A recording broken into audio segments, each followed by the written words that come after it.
EU admits fisheries deal could be reached as bloc panics over being cut from UK waters. Brussels has admitted a possible breakthrough over fisheries, with one EU diplomat stating it's a numbers game now. Negotiators have stalled over fisheries, with the EU demanding continued access to the UK's waters throughout talks. Brussels has also remained adamant over quota returns, with Michel Barnier offering the UK just an 18% exchange of fish stocks. The negotiator has also demanded an 8-year transition period for EU fleets, and although both offers were rejected, one diplomat stated an agreement could soon be reached.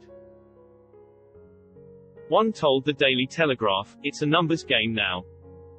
In response to the EU's 8-year transition window, UK officials have offered a 3-year window whereby quota shares would reduce over time.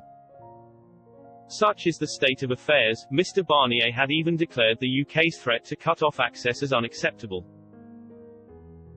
Mr. Barnier told MEPs, if following a credible period of adjustment, the UK wants to cut access to these fishing waters, then the EU has to maintain its sovereign right to react or to compensate by adjusting conditions of products to the single market, particularly fish products. I don't think it would be fair, nor acceptable, if European fishermen were not allowed, following transitional rights, to have access to those waters when the rest of the agreement, especially applying to companies from the UK, would remain stable in their rights. That wouldn't be fair, that wouldn't be honest.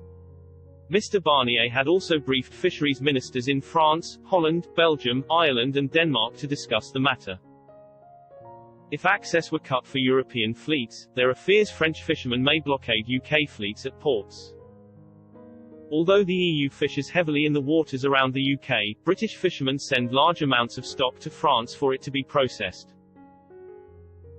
Speaking to the Associated Press, French fisherman, Mathieu Pinto said there will be a conflict if the UK stops access to waters.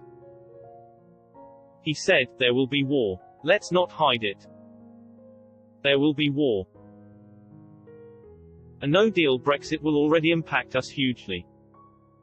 And then we are going to have to share our French waters with foreigners as well." Although the issue of fisheries remains unresolved, Mr. Barnier did admit the path to a deal was still possible. It is thought the progress made on the level playing field has pushed the two sides further to an agreement, with talks continuing over the weekend. Mr. Barnier added, "We have very little time, only hours if we want this agreement to enter into force on January 1st.